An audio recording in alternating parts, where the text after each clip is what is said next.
আজি আমি অখিল ভাৰতীয় চাহ মজদুৰ সংঘৰ পৰা আমি অধিকাৰ ৰেলী আমি সাব্যস্ত কৰিছোঁ। বিশেষকৈ মাটি মজুৰি মৰ্যাদাৰ দাবীত এই তিনিটা দাবী আমাৰ চাহ শ্ৰমিকৰ অত্যন্ত দৰকাৰ।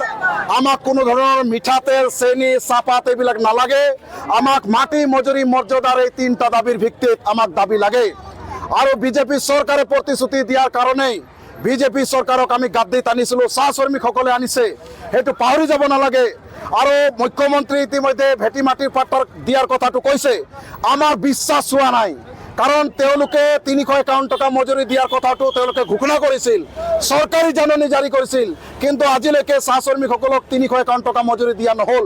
যেতিয়ালৈকে আমি নাপাওঁ তেতিয়ালৈকে আমাৰ এই সংগ্ৰাম চলি থাকিব।